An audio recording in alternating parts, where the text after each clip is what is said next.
Good morning, अस्सलाम वालेकुम। Rising Pakistan में आपको कहेंगे खुश आमदीद। मेरे साथ हैं मोहम्मद शुएब, मेरे साथ है सबीन फारूक। Good morning. यूँ तो आज सुबह जब खिड़की खोली तो मौसम बहुत ही मुख्तलिफ था। पिछले 2-3 रोज से जो आपके पेश दिल हुई का थी, मौसम मुख्तलिफ था या आपकी खिड़की के बाहर का मौसम मुख्तलिफ था?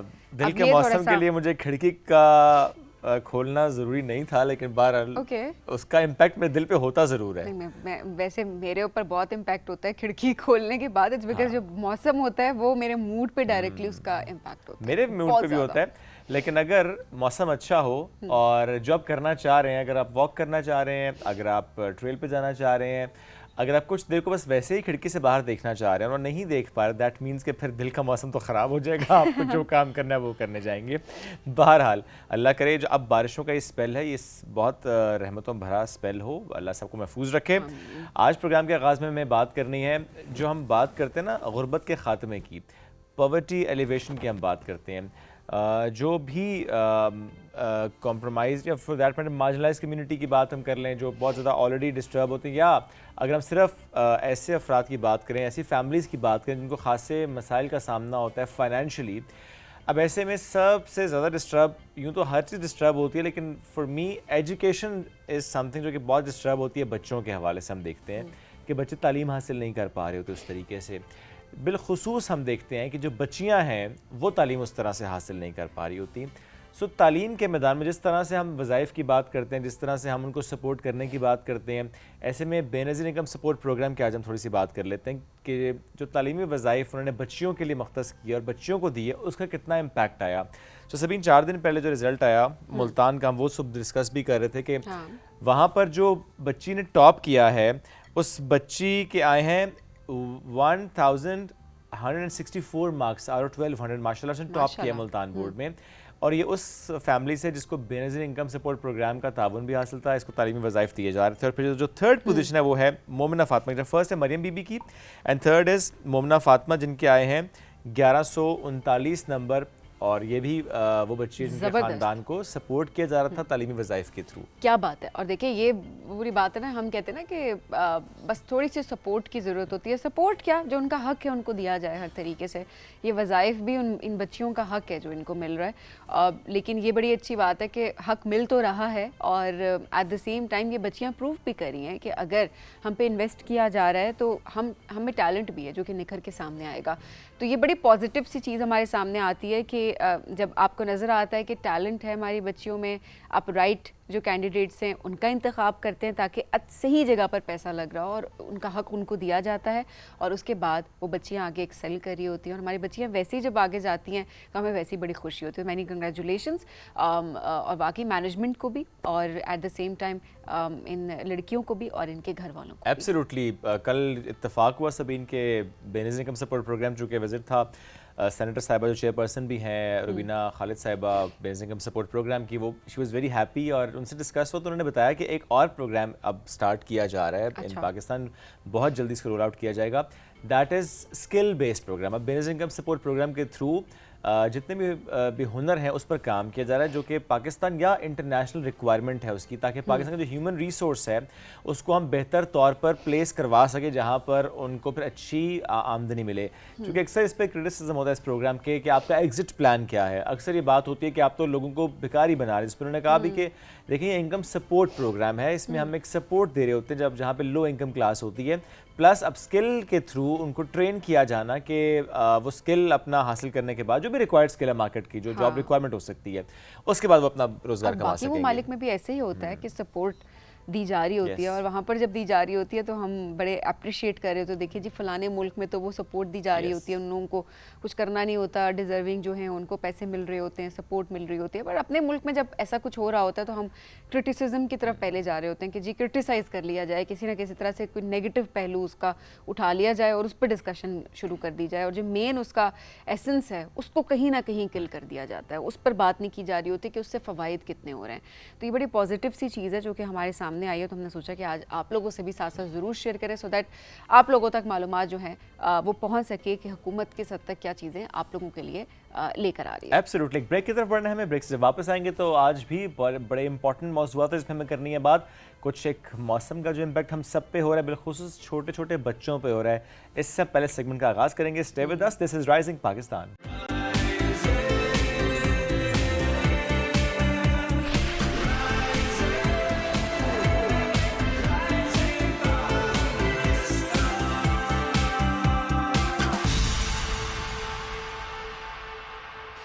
Welcome back. जुराइज़ पाकिस्तान में आपको कहेंगे खुश आमदीद। बदलता मौसम अपने साथ बहुत सारी बदलती हुई बीमारियां भी लेके आ रहे होते हैं और ऐसे से वायरस सामने आ रहे होते हैं। हर साल की हम बात करें, मौसम जैसे ही बदलता है कोई ना कोई वायरस आ जाता है और सब परेशान हो रहे होते हैं। अच्छा, बच्चों को होता है तो वो बड़ों को लग जाता है, बड़ों को होता है तो बच्चों को लग जाता है और ऑब्वियसली फिर कौन किसका ख्याल रखे समझ नहीं आ रही होती है, पूरा घर जो है वो डिस्टर्ब हो जाता है। तो ऐसे में आज हम ज़रा डिस्कस करने की कोशिश करेंगे कि ये जो बदलता हुआ मौसम है, जो बरसात का मौसम है, मानसून है, इसमें कौन कौन सी बीमारियां हैं जो भी एक्टिव हैं, किस तरह से हम ख्याल रख सकते हैं, स्पेशली बच्चों के हवाले से। ये है कि चलें स्कूल से तो छुट्टियां हैं कि उस तरह से बच्चे वायरस घर तो नहीं लेके आ रहे, लेकिन ऑब्वियसली बाकी मसरूफियात तो बच्चों की अपनी जगह पे हैं, खेल कूद एंड एवरीथिंग। एंड इसके अलावा भी वैसे भी मौसम का जो असर होता है वो कितना बुरा है आजकल। बच्चों के हवाले से बात करने की कोशिश में हमारे साथ मौजूद हैं चाइल्ड स्पेशलिस्ट हैं राजा इमरान साहब, डॉक्टर राजा इमरान साहब। अस्सलाम वालेकुम डॉक्टर साहब, कैसे हैं आप? वालेकुम सलाम जी, thank you very much. Doctor साहब बहुत शुक्रिया प्रोग्राम में ज्वाइन करने के लिए। डॉक्टर साहब, क्या पिछले साल भी जब हम देख रहे होते हैं वायरस, कुछ एक हमें कोविड का ही नाम आ गया था, बाकी तो वायरसेस इतने हम बस ये कहते थे जी वायरल इन्फेक्शन है।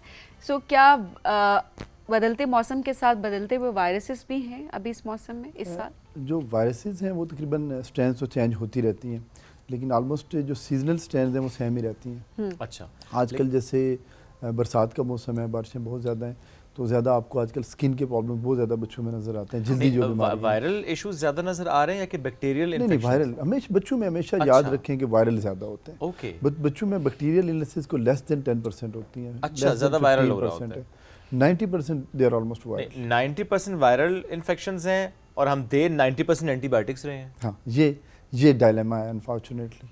इसीलिए देखें कि Pakistan is one of the country के जहाँ पे एंटीबायोटिक रेजिस्टेंस बहुत ज़्यादा है। बहुत जस्ट बिकॉज कि इट्स नॉट रिक्वायर्ड हम बच्चों को दे रहे हैं। हाँ, चूँकि मानसून में सर एक चीज़ ये होती है कि पानी से जो बीमारियां फैलती हैं वो बहुत ज़्यादा हो जाती हैं, बड़ों में भी बच्चों में भी। थोड़ा सा आप बताएं कि आपके पास आजकल जो पेशेंट्स आ रहे हैं ज़्यादा क्या इश्यूज़ होते हैं? पेट में दर्द होता है, लूज मोशन होते हैं, नोज़िया होता है, वॉमिटिंग, क्या ऐसे इश्यूज़ के साथ प्रेजेंट हो रहे होते हैं? हमेशा की तरह जो चूँकि हमारा जिस तरह का वाटर सैनिटेशन है, हाइजीन है बच्चों की, तो हमेशा तकरीबन हर सीज़न में, जिस सीज़न में बारिशें ज़्यादा होती हैं, आपको जल्द की बीमारियां ज़्यादा मिलती हैं बच्चों में। आपको diarrhoea, vomiting, typhoid, hepatitis A जिसको पीला यरखान कहा जाता है, ये बीमारियां अमूमन ज़्यादा मिलती हैं और आजकल भी रूटीन में यही बीमारियां आपको ज़्यादा मिल रही हैं। देखिए ओके, अच्छा, तो अब अच्छा, वैसे ये बड़ी इंटरेस्टिंग आपने एक पॉइंट रेज किया था और उस पर भी हम अवेयरनेस देने की पूरी कोशिश करेंगे कि आपने बताया कि लेस देन 10% जो है वो बैक्टीरियल इन्फेक्शन बच्चों में हो सकते हैं, बाकी जो इन्फेक्शन है वो वायरल इन्फेक्शन ही होते हैं। तो ये डॉक्टर्स क्यों जो है वो एंटीबायोटिक्स दे रहे होते हैं और फिर फ़र्क कैसे पड़ रहा होता है? देखिए, इसमें मैं ये कहूँगा कि सिर्फ डॉक्टर्स कसूरवार नहीं है, इसमें 2-3 एस्पेक्ट्स आते हैं। एक, पेरेंट्स जब तक हम लोगों को अवेयर नहीं करेंगे इन चीज़ों के लिए तो बड़ा मुश्किल है। अब पेरेंट्स होते हैं, उनको ये होता है कि बस फीवर है ना बच्चे को, तो ये 24 आवर्स में सेटल होना चाहिए। और आप बिलीव करें 24 आवर्स में कई पेशेंट्स ऐसे आते हैं जिन्होंने 2-2, 3-3, 4-4 लोगों को विजिट किया होता है। ओके, वो अनफॉर्चुनेटली फिर जब वो जो क्वैक्स के पास जाते हैं तो वो फिर एंटीबायोटिक्स और ये सारी चीज़ें ज़्यादा मिलती हैं। सेकेंडली अगर हम बात करें अपने बिहाफ पे बीइंग, जैसे मैं चाइल्ड फिजिशियन हूँ, तो बाज़ वक़्त हम लोग भी इन चीज़ों को उस तरीके से गाइडलाइंस और उसके अकॉर्डिंगली लेके नहीं चलते। हम देखना चाहिए कि कोर्स ऑफ इलनेस क्या है उसको। तीसरी जो चीज़ है वो जिसमें हमारी रेगुलेटरी बॉडीज़ हैं, जिस हमारा PPA है, पाकिस्तान पीडियाट्रिक एसोसिएशन है, हमारी इन्फेक्शन कंट्रोल सोसाइटी है, इसको भी थोड़ा सा एक्टिव होना चाहिए कि लोगों को ज़्यादा से ज़्यादा वर्कशॉप्स करें, लोगों को ट्रेन करें, डॉक्टर्स को ट्रेन करें कि कम से कम एंटीबायोटिक्स अवेयरनेस की बहुत ज़रूरत है। अवेयरनेस डॉक्टर साहब, इसमें एक चीज़ हम चाहेंगे, थोड़ा कभी कभी मैं भी कंफ्यूज हो जाती हूँ इस चीज़ पे कि बाहर के ममालिक की बात की जाए, यूके की अगर बात की जाए, वहाँ पर भी बच्चों को जितना मर्जी तेज़ बुखार हो वो दवाई नहीं देते, ऐसे ही खुद सेटल किया जा रहा होता है, बच्चे के कपड़े उतार देते हैं, थोड़ी सी हवा लगती है बच्चे को, मतलब वो 2, 3, 4, 5 दिन भी लग जाए तो बच्चे को दवाई नहीं दी जा रही होती है। पेरेंट्स भी बड़े ही पेशेंस के साथ चल रहे होते हैं और इन्हें इशू नहीं हो रहा होता। हमारे यहाँ पर जिस तरह आपने कहा कि फ़ौरन से कोशिश होती है कि 24 घंटे के अंदर, वरना हम घबराना शुरू कर देते हैं। तो क्या वाकई ख़तरनाक हो सकता है फ़ीवर अगर 24 घंटे या 48 घंटे में उसको सेटल ना किया जाए? बिकॉज़ हम बाहर भी देखते हैं 102 बुखार में भी बच्चे को दवाई की तरफ ले जाया नहीं जा रहा होता और बच्चे ठीक हो जाते हैं। ये हमारा माइंडसेट है, हमारा खौफ है, या हमारी इम्यूनिटी जो है वो इस तरीके से अब बिल्ड हो चुकी है कि जब तक हमें दवाई नहीं दी जाएगी हमारे बच्चों का जो केस है, उनकी हेल्थ है वो वर्स हो जाएगी। इसमें अगेन मैं यही कहूँगा कि अवेयरनेस की कमी है। जब तक ज़्यादा से ज़्यादा अवेयरनेस नहीं होगी, लोगों को हेल्थ एजुकेशन नहीं होगी, ये प्रॉब्लम्स रहेंगे, डेफिनेटली रहेंगे, हमेशा रहेंगे। बच्चों में देखें बेसिक बात है ना, छोटा जो बच्चा है बोलता नहीं है, बताता नहीं है, थोड़ा बड़ा बच्चा तो बोलेगा बताएगा।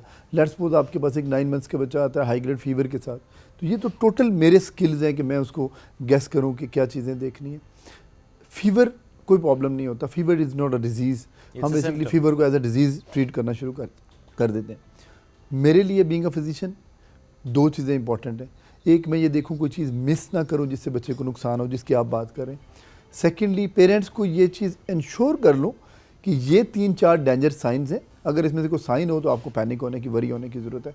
फॉर एग्जांपल, बच्चे को बुखार है, उसका खाना पीना नील है, वो डिहाइड्रेट हो रहा है, पानी की कमी हो रही है। सेकेंडली, अगर किसी बच्चे को बुखार है और उसको सांस लेने में कोई दुश्वारी हो रही है। तीसरी चीज़, अगर किसी के बच्चे को बुखार है और उसके साथ दोहरे झटके पड़ते हैं, उसको फिट्स पड़ते हैं, या खुदा न खास्ता उसको इतना ज़्यादा डायरिया, वॉमिटिंग है, उसके साथ कोई और सिम्टम है जिसकी वजह से वो बिल्कुल कॉम्प्रोमाइज़ है और खाना पीना उसका बंद हो गया। बच्चों में सबसे जो इंपॉर्टेंट चीज़ होती है वो ये होती है कि बच्चे में जब भी कोई सीवियर डिजीज़ होती है तो सबसे पहले खाना पीना छोड़ दें। अदरवाइज बच्चे को 104 भी फीवर होगा, जब उसका देखेंगे फीवर सेटल होगा तो वो उतना ही एक्टिव होगा, खा पी रहा होगा रूटीन में। तो अवेयरनेस की ज़रूरत है, लोगों को समझाने की ज़रूरत है।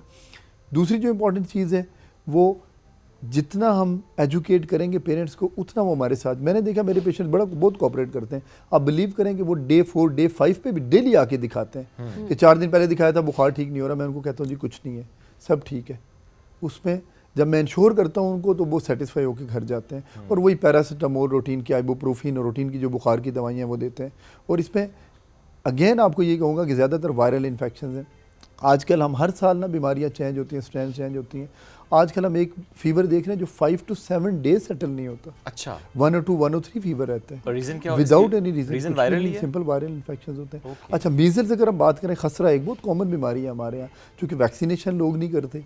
अब देखें ना, वैक्सीनेशन तो हर जगह अवेलेबल है, बाज़ औक़ात हर चीज़ के लिए हम गवर्नमेंट को ब्लेम करते हैं। अब वैक्सीनेशन देखें तो फ्री ऑफ कॉस्ट गवर्नमेंट की तरफ से, उसके ऊपर बहुत ज़्यादा काम होता है, हर जगह पे काम होता है, लेकिन स्टिल जो हमारी वैक्सीनेशन हैं वो पूरी नहीं होती। अब मीजल्स में खसरा अगर हम बात करें तो 2025 में जो हम खसरा देखते हैं, 6-7वें दिन जाके रैश अपीयर हो रही है। अच्छा, हालांकि यूजुअली मीजल्स में 3rd-4th डे पे जाके रैश अपीयर होना शुरू हो जाती है। लेट्स सपोज बच्चे को बुखार है, उसको खसरा है, मेरे पास वो डे 2nd पे आएगा, डे 3rd पे आएगा, तो मैं तो नहीं बता सकता उसको क्या है। मैं तो यही कहूँगा कि सब कुछ ठीक है, मोस्ट पब्लिक को वायरल है, जब तक वो रैश नहीं निकलता।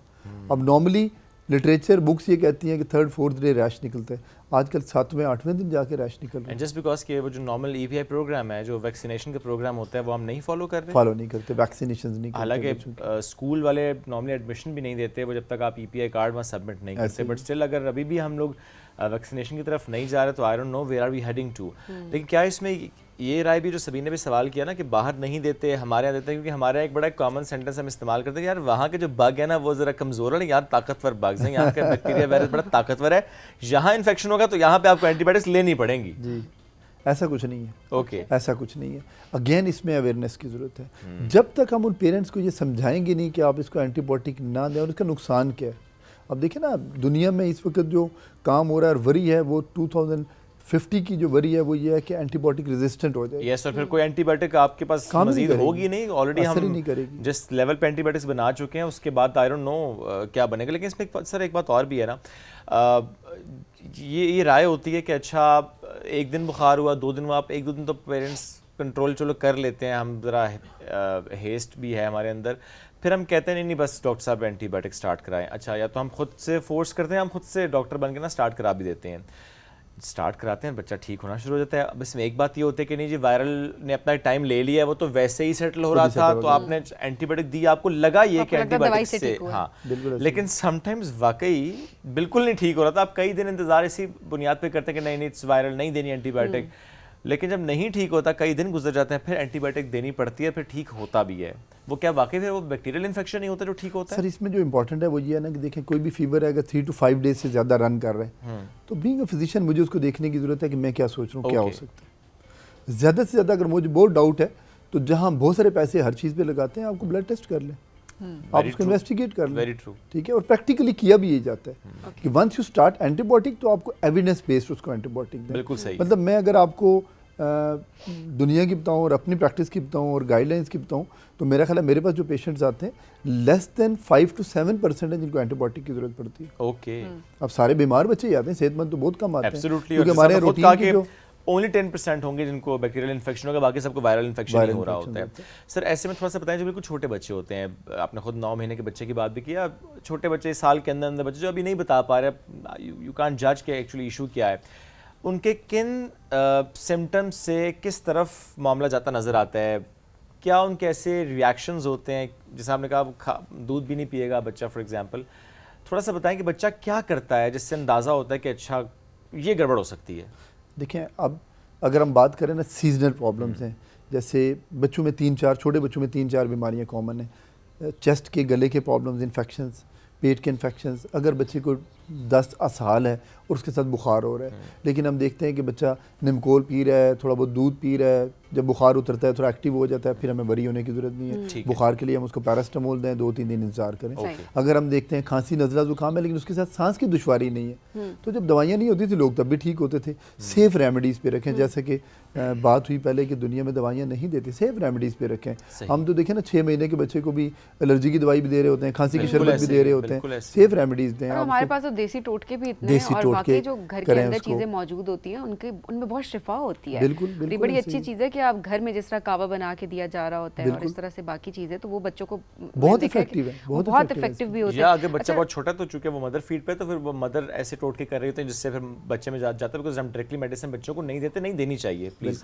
अच्छा डॉक्टर साहब, ऐसा भी है कि इम्यूनिटी भी इससे आपको लगता है कि वीक होती है जब हम बचपन से ही बच्चे को दवाइयाँ देना शुरू कर देते हैं, या सिर्फ एंटीबायोटिक रेजिस्टेंस की हम बात करें, वही एक देखिए, एंटीबायोटिक रेजिस्टेंस जो है वो एक फैक्टर है। ठीक है, वो डेफिनेटली उस बच्चे को होगा जो बार बार एंटीबायोटिक्स ले रहा है, जो नहीं ले रहा उसको नहीं होगा डेफिनेटली। अब इसमें जो इम्यूनिटी है, बड़ी इंपॉर्टेंट बात है कि हमारे यहाँ जो ब्रेस्ट फीडिंग की शरह है वो बहुत कम है। ओके, बहुत कम है। ऑलमोस्ट 40% मदर जो है वो दूध नहीं पिलाती बच्चे को अपना। ठीक है, मोर देन 40% अपना दूध नहीं पिलाती। अब जब बच्चे ने डे 1 से मदर फीड नहीं किया तो पहले नंबर पे आपने उसकी इम्यूनिटी को डायरेक्ट हिट कर दिया। दूसरे नंबर पे वैक्सीनेशन हैं। अच्छा, कुछ वैक्सीन हैं जो गवर्नमेंट करती है, कुछ गवर्नमेंट भी नहीं करती।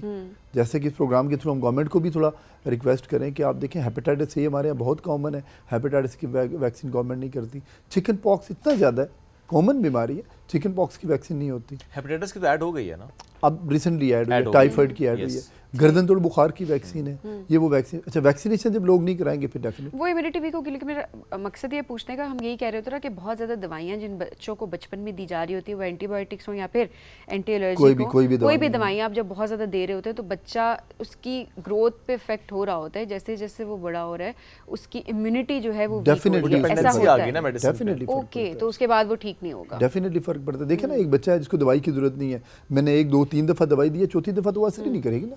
सही। लेट्स सपोज हमारे घर में एक जगह, इसकी सिंपल एग्जांपल मैं पेशेंट्स को देता हूँ कि अगर आपका एक दरवाज़ा ऐसा है घर में जो खुला रहता है और आपको लगता है इस दरवाजे से हर दफ़ा चोरी होती है, तो आप क्या करेंगे? आप उसको लॉक करेंगे। ऑब्वियसली उसको लॉक किया जाएगा। एंटीबायोटिक। डॉक्टर साहब, वक्त बहुत मुख्तसर है, साथ में ज़रूर ये बताइएगा कि बच्चों की हाइट, इसकी क्या वजह होती है कि उनका कद कुछ बच्चों का छोटा रह जाता है, उनकी हाइट नहीं बड़ी होती है, किस एज में क्या करना चाहिए? हाइट के लिए देखें, बहुत ज़्यादा लोग कंसर्न होते हैं हाइट के लिए। कोविड के बाद ये देखा गया है, कोविड से पहले भी नहीं, कोविड के बाद भी ख़ास तौर पे, कि जो लाइफस्टाइल बच्चों में ना बहुत चेंज हुए हैं, बहुत चेंज हुए हैं। हाइट के साथ ऑटिज़म, हाइट के प्रॉब्लम्स, ये इसका डायरेक्टली ताल्लुक 3 चीज़ों के साथ है। नंबर 1, बच्चे की ब्रेस्ट फीडिंग, बच्चे की डाइट और बच्चे की फ़िज़िकल एक्टिविटी। अगर हम देखें माशरे में जाके स्टडीज़ करें और हम देखें तो तीनों चीज़ें हमारी कॉम्प्रोमाइज़्ड हैं। नहीं, लेकिन अगर अब हो गया है, अब वो कॉम्प्रोमाइज़ हो गया, बच्चा 6, 7, 8 साल जिस भी एज ब्रैकेट में है, उसकी अब स्टंटिंग नज़र आती है कि बाकी बहन की निस्बत उसका कद छोटा है, वो अपने माइलस्टोन्स अचीव नहीं कर पा रहा, सो क्या करें पेरेंट्स फिर? देखिए, देखने की ये ज़रूरत है कि उसको अंडरलाइंग डिजीज़ कोई ना हो। Okay, there are certain underlying disease जिसकी वजह से कद नहीं बढ़ता, तो आप उसको फिजिशियन को दिखाएं। वो एक दफ़ा इंश्योर कर लें कि उसको बेसिक को प्रॉब्लम ना हो, अंडरलाइंग को डिजीज़ ना हो। अगर तो पेरेंट्स की हाइट कम है तो डेफिनेटली वो जेनेटिक फैक्टर होता है, बच्चे की हाइट थोड़ा कम होगी। अंडरलाइन कोई डिजीज़ नहीं है तो फिर सिर्फ हमने इन्हीं 2 चीज़ों पे फोकस करना है, एक उसकी डाइट और एक उसकी फिजिकल एक्टिविटी। टॉन्सिल्स की वजह से भी कुछ बच्चों का, क्योंकि बहुत टाइम तक पता नहीं चलता, ये भी कह रहे होते हैं कि टॉन्सिल्स हैं जिसकी वजह से बच्चे की हाइट नहीं बढ़ रही। हमारे माशरे में देखें बहुत सारे मिथ्स हैं। ये मिथ है, जैसा कि लोग गर्मी में आम नहीं खाते, आम गर्म होते हैं, ठीक ठीक है। इसी तरह टॉन्सिल्स के साथ हाइट को जोड़ते हैं, टॉन्सिल्स का हाइट के साथ कोई सही। ताल्लुक नहीं और होता। वो हमें तो मिथ की क्या बात है, हमें तो लटका दिया जाता था अक्सर पहाड़ में, जी, जी, जी। लटको लटको आपकी हाइट बढ़ेगी, और वाकई हम में से बहुत सारे लोगों के साथ नहीं, ऐसे डॉक्टर हुआ साहब है। ने कहा ना कि फिजिकल एक्टिविटी इज इंपॉर्टेंट, वो दैट्स वन नहीं, फैक्टर। लटकाना लटकना इज important। इम्पोर्टेंट, फिजिकल है ना? Activity important. मतलब सभी हमारे लटक जाओ हम। हमारे माँ बाप ने ठीक किया हमारे साथ। मैंने सही किया, हमारी फिजिकल एक्टिविटी हुई है तो कुछ बेहतर है मामला। अच्छा, जो आपने कहा अंडरलाइंग डिजीज, इसमें जिस तरह सबीन ने भी कहा टॉन्सिल्स का एक मिथ है हमारे मिथ है। माशरे में, और कौन सी ऐसी डिजीज हो सकती है, थायराइड से मुतालिक भी ये राय रखी जाती है, क्या इशू हो सकता है जिसकी वजह से हाइट नहीं बढ़े? क्योंकि देखिए जीन्स में नहीं है, बिकॉज बाकी बहन भाइयों की हाइट भी ठीक है, पेरेंट्स की हाइट भी ठीक है, कोई मसला नहीं है, एक बच्चे की हाइट अब कम है, वो क्या डिजीज खुदा न खास्ता हो सकती है? देखें, जो बेसिक 3-4 बीमारियां कॉमन हैं, जिसमें एक थायराइड की बीमारी है, तो हर बच्चे का 3 से 7 दिन के अंदर थायराइड का टेस्ट जरूर होना चाहिए। और गवर्नमेंट ने शुरू किया, कुछ जगहों पे होता है पब्लिक में, लेकिन कुछ जगहों पे पब्लिक में भी नहीं होता। तो 3 से 7 दिन के अंदर थायराइड का टेस्ट बच्चे का लाजमी होना चाहिए। वो रूल आउट कर लेता है कि बच्चे को थायराइड का एक तो हो गया, आपने बच्चे का अगर कद नहीं बढ़ा तो पहला रूल आउट थायराइड आपने को करना जरूर है देखने की थायराइड का। जरूरत व्हाट्स द है। नेक्स्ट गंदम की एलर्जी बहुत कॉमन है हमारे बच्चों में। अच्छा, gluten? गंदम की ग्लूटेन जिसको कहते हैं, सीलिएक डिजीज हम कहते हैं। इसके सिम्टम्स कुछ होते हैं जिससे सर, मालूम इसमें होता है सिम्टम कि मल्टीपल होते हैं हर बच्चे में। कुछ बच्चे एसिम्प्टोमेटिक होते हैं। अच्छा। जिन बच्चों को लंबा अरसा पेट का दर्द रहता है, बार बार पखाने करते हैं, डायरिया होता है, जिन बच्चों को डायरिया बार बार ठीक नहीं होता, उनकी हाइट नहीं बढ़ती, खून की कमी बेहतर नहीं होती। अच्छा, खून की कमी बहुत कॉमन है हमारे बच्चों में, आयरन की दवाइयाँ दे दे के भी खून नहीं बढ़ता, तो गंदम की एलर्जी को कद छोटा है तो ज़रूर देखने की तो जरूरत ये भी होती चेक है। करा लीजिए, थायराइड का टेस्ट होना चाहिए, इट्स फंक्शनिंग और नॉट। ग्लूटेन यानी गंदम की एलर्जी तो नहीं है। तीसरा, कुछ बच्चों में गुर्दों की बीमारियां होती हैं, अच्छा। ठीक है, रीनल डिजीज़ होती हैं। अब ये पैदाइशी भी हो सकती हैं, बाद में भी हो सकती ओके। हैं, तो किडनीज़ को ज़रूर देखने की ज़रूरत होती है। कुछ बच्चों में फेफड़ों की कुछ बीमारियां होती ओके। हैं, पैदाइशी तौर पे फेफड़े कमज़ोर होते हैं, फेफड़े के खुलिए बने नहीं ऑक्सीजन ही होते, नहीं मिल रही होती बॉडी को, ऑर्गन्स को। ऑक्सीजन नहीं मिल रही होती, और फेफड़े जब अपना काम ठीक नहीं कर रहे होते तो ये चीज़ें कॉम्प्रोमाइज़ तो बहुत ज़रूरी है कि अपने फिजिशियन के पास जाएं और टेस्ट करवाएं, बजाय इसके कि फिर आप सिर्फ और सिर्फ लटक जाओ। सिर्फ लटकना फिर काफ़ी नहीं होगा, नहीं, फिर और टेस्ट कराने बहुत दवाइयों के अंबार जो लगाए हुए होते हैं, अलमारियों में सजाई हुई होती हैं, हाँ, खुद कोई से वो supplements बुखार add हो कर रहा है दिए जी, जाते खुद से हैं। दवाइयाँ खिलाई जा रही हैं, पिलाई जा रही हैं बच्चों को, और पता भी नहीं है, अक्सर पता भी नहीं होता कि इशू क्या है। अच्छा, तो बल्कि वाकई इसमें- टेस्टिंग इसमें इंपॉर्टेंट है। एक चीज़ और सबीन, सॉरी सर, अक्सर ये होता है कि जिस घर में बच्चे होते हैं, हम करते ही हैं कि हम दवाइयाँ, जैसे कोई भी सिरप्स होते हैं, हम ला के रख देते हैं। जिस वक्त बच्चे की तबीयत ख़राब है, हमने सिरप पिलाया, वो सिरप फिर 2-3 महीने आप चूँकि अब खुल चुका है, हमने यूज़ कर लिया, अब रखा उससे हुआ अलमारी में या फ्रिज में, जहाँ पर भी 3, 4, 5, 6 महीने, 7 महीने, समटाइम्स साल भी हम वो सिरप चला रहे होते हैं। नॉर्मली तो ये होना चाहिए ना, अगर वो एक बार खुल गया तो कोई ना कोई तो उसका मियाद होगा कि अच्छा इतने टाइम में उस सिरप को आपने यूज़ करना है। एक्सपायरी डेट नहीं, एक्सपायरी इज समथिंग एल्स। जब आपने एक बार खोल ली है, जिसने दूध की बोतल आपने खोल ली है, वो 3 डेज में आपने इस्तेमाल करनी है। सो दवाई का क्या होता है, जब एक बार सिरप खुल गया, कितने टाइम तक इस्तेमाल किया जा सकता है? देखिए, दवाइयाँ अगर आप देखें ना, तो हमारे यहाँ हर घर में एक, वो जिस तरह मैडम ने कहा, एक अलमारी फिक्स होती है, उसमें कपड़े कम होते हैं, दवाइयाँ ज़्यादा होती हैं। मैं तो सिंपल पेशेंट से पूछता हूँ कि मुझे आप ये बताएं कि आपने लाइक, अब तो सोशल मीडिया का दौर है और टेक्नोलॉजी का दौर है, हर चीज़ मोबाइल पे ऑर्डर करते हैं, तो क्या आप 3 महीने का पिज़्ज़ा पहले मंगवा के रख लेते हैं घर में, या मंगवा के फ्रेश खाते हैं और फिर नेक्स्ट डे दोबारा मंगवाते हैं? तो सेम दवाइयों का है कि हमें घर में कम से कम दवाइयाँ रखनी चाहिए। ओके। एंटीबायोटिक अगर आप बनाते हैं तो उसको आप 7 डेज़ के अंदर यूज़ करें, 7 डेज़ के बाद वो ज़ाया हो जाती है। कोई भी दूसरा सिरप है, जैसे पैरासीटामोल है, आइबुप्रोफिन है, या कोई भी और दवाई है, तो उसको आप 4 से 6 हफ्ते के अंदर डिस्कार्ड कर दें। 4-6 हफ्ते से ज़्यादा उसको ये ना बहुत रखें। इंपॉर्टेंट फैक्टर है ये, जो देखिए 4 से 6 हफ्ते, एक बार दवाई खुल गई है, या छोटे बच्चों के सिरप्स की बात कर रहे हैं, तो अगर एक बार दवाई खुल के यूज़ हो गई है, 4 से 6 हफ्ते से ऊपर प्लीज़ उस दवाई को मत रखें। हमारे यहाँ ये होता है, हम किसी घर जाते हैं, पूछते हैं पड़ी हुई है आपके पास ब्रूफिन, देना ज़रा मेरे बच्चों को पिलाऊं, वो पता नहीं कब से पड़ी होते, पता ही नहीं होता। Sir, thank you very much for joining us today, it was wonderful having you. एक ब्रेक लेंगे नाज़रीन, ब्रेक से वापस आएंगे, रहिए साथ, ये है राइजिंग पाकिस्तान।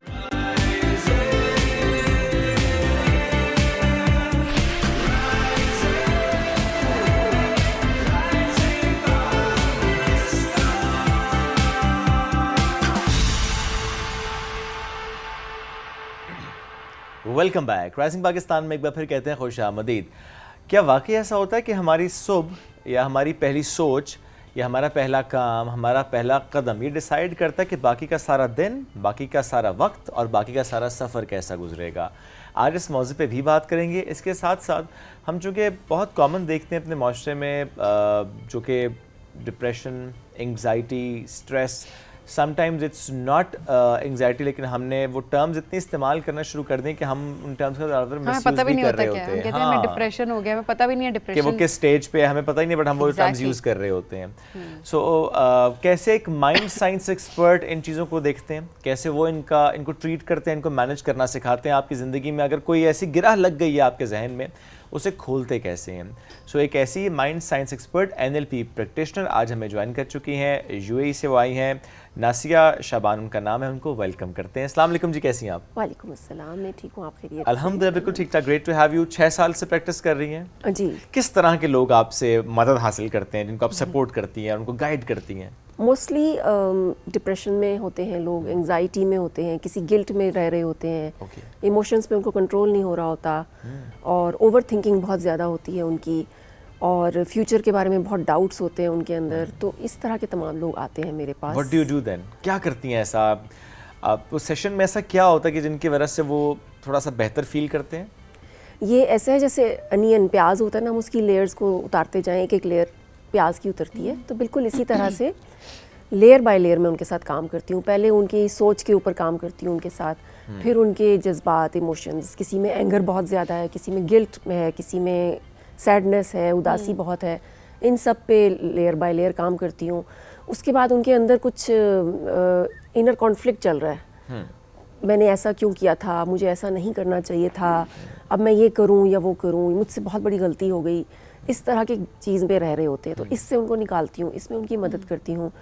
और उसके बाद उनको फ्यूचर पेस्ड यानी मुस्तकबिल के बारे में भी उनको मुकम्मल एक गाइडलाइन देके और उसके साथ फिर and obviously it's a process, तो टाइम लगता होगा, लेकिन हाँ जी। जैसे आपने बताया लेयर बाय लेयर, तो एक लेयर उतारने में वक्त लगेगा, फिर दूसरी लेयर, बिकॉज ये जो हमने ट्रॉमास और ये चीज़ें अपने अंदर इकट्ठी की हुई है, तो ये भी तो फॉरन नहीं होती ना, ये भी तो इतने टाइम लगा के जब एक चीज़ बिल्डअप हुई हुई है, तो ऑब्वियसली उसको ठीक होने में भी उतना ही वक्त ज़रूर लग बिल्कुल जाएगा। इसमें टाइम लगता है, सेशंस लगते हैं कुछ उनके साथ, Okay. कुछ टास्क उनको दिया जाता है करने के सही। लिए। सो अब क्या नई टेक्निक्स आ गई हैं डिप्रेशन से निकालने की, लोगों को एंजाइटी से निकालने की? क्योंकि आप एक तरह से देखा जाए तो NLP प्रैक्टिशनर भी हैं।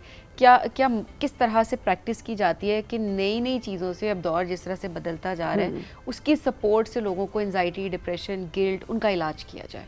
बिल्कुल, क्योंकि हर चीज़ ठीक है, दवाइयाँ भी मौजूद हैं, लेकिन हर चीज़ का इलाज दवाई में नहीं होता, और अभी पिछले सेगमेंट में भी यही बात हो रही थी।